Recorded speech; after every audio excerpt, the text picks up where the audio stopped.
So much to my surprise, an old favorite has been making the rounds again, gathering a little discussion, and that's Megatraveller, the 1987 role-playing game by GDW, Games Designer Workshop, which was a follow-up to Mark Miller's Traveller RPG from the late 1970s.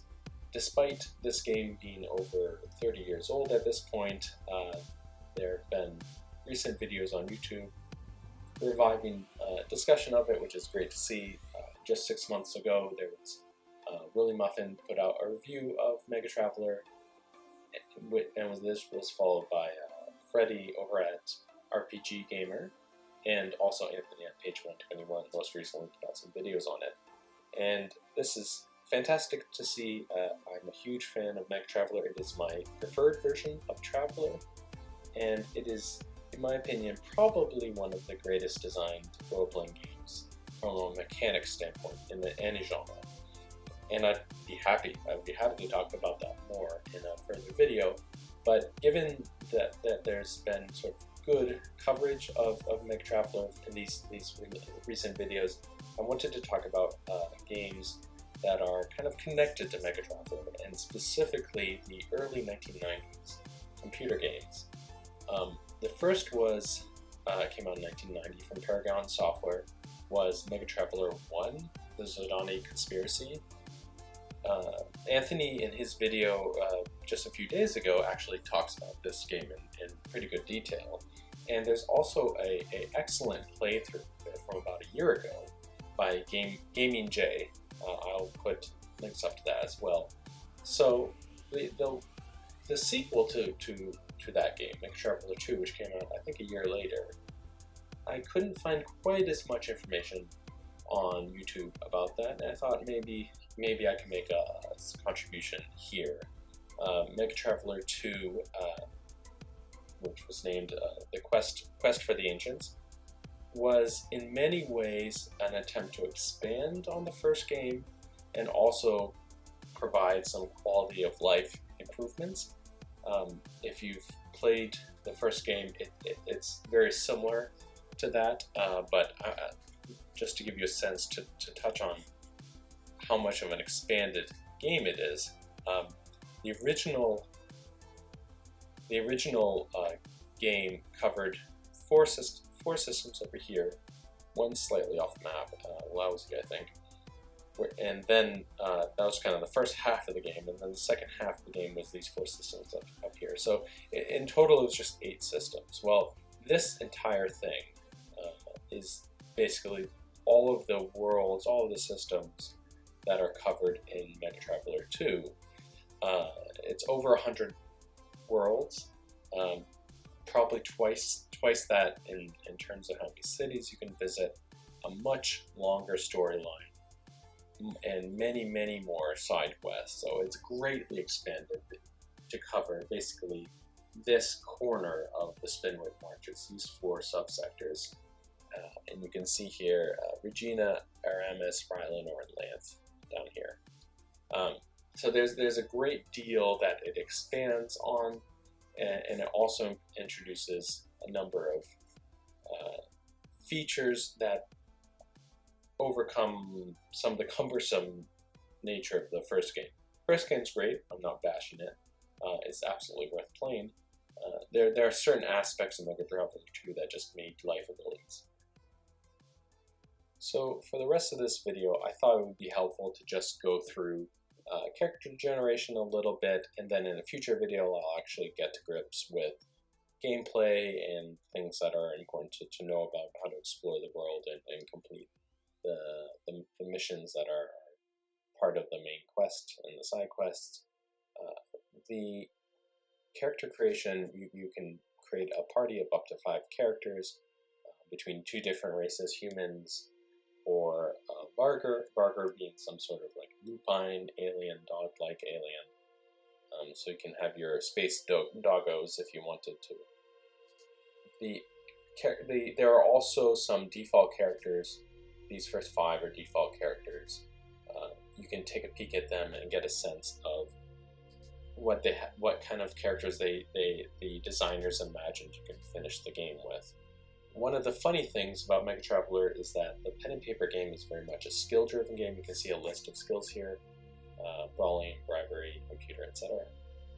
The computer game is a faithful adaptation of Megatraveller in many ways, particularly in the character creation method, but the game itself is not very skill-driven, by which I mean it's more like a 1990s SNES adventure role-playing game, where you just really need to go to certain places, talk to certain people, get certain things, bring certain things back to certain people, and that's how you advance the quest.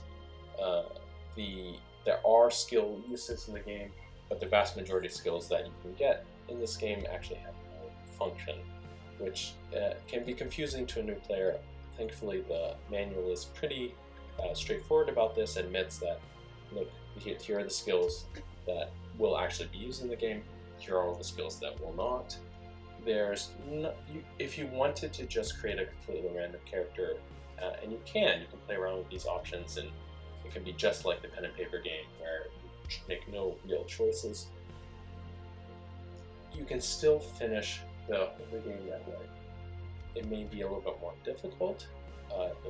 There may be certain minor side quests that you won't have access to, but for the most part, you can access almost the entirety of the game without, needing a specific character with a specific skill in your party.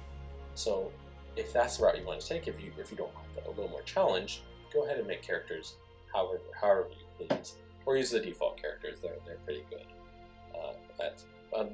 Each character focuses at least on one kind of thing they do really well. The character creation option lets you choose between human and barbarian characters. We'll just do the basic character creation. There are minor differences between them, but basically this is just like Megatraveller. If you're familiar at all with any version of Traveller, this will probably look pretty familiar. You have your 6 basic stats, the 3 physical stats, strength, dexterity, and endurance, and the 3, let's just call them non-physical stats, so intelligence, education, and social status. And of course, these stats, as well as what planet you choose your character to be from, determine what professions you have access to. Now, you can actually pick planets. Each planet has a code. I generally like to have all my characters from Rylanor, because it is a high-tech world. That's what this F indicates, and fairly low law, so no weapon restrictions, and a good spaceport. This means access to certain professions, but other things matter a little bit less. In general, actually, it matters a lot in the pen and paper role-playing game, but this is one of the areas where the computer game simplifies things or leaves or omits certain modifiers.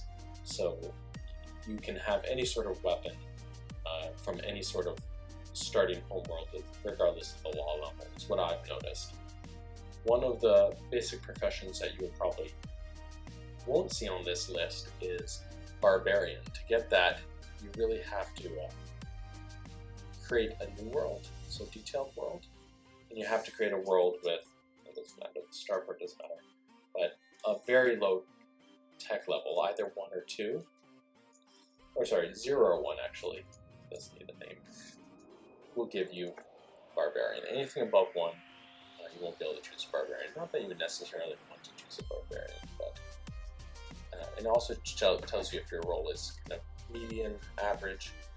Recall that just like in Megatraveller, these scores don't give you bonuses unless they are 5 or higher.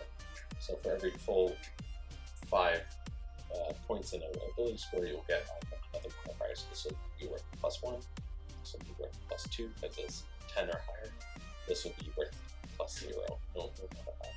So generally that you want to have your stats at the higher end, and of course, just like in Traveller, they each do other things as well. Your dexterity obviously modifies range attack, strength modifies melee attack, endurance modifies how long you can get back, so and stuff like that. But altogether, they determine your hit points. If you have a high strength, dex, and endurance altogether, the sum of them determines your hit points. Likewise, the sum of your intelligence and education determines how many skills or skill ranks you can have, and your social status determines whether you can become a noble. And I think that's all social status does. Education, you need to have an education of at least 8 if you're going to access your career's 4th skill table. I'll show you what that is. So he has an education of at least 8. So let's just do a random world. And if I choose any career, you'll choose basic starting skills. You'll see I have 4 skills tables to choose from. Advanced education. If my education education stat wasn't at least 8, you wouldn't see this. You would just get the first 3. Now, advanced education doesn't matter almost in every career. It's important for some, and you just have to poke around the different careers and create a bunch of different characters to figure out when it's important. So in the next video, we will go into actual gameplay. I'll show you the party I made and where I just decided to put my skill points, and give some comment on that, and also some tips for getting off the ground in the game if you wanted to start it. Thanks, see you in the next video.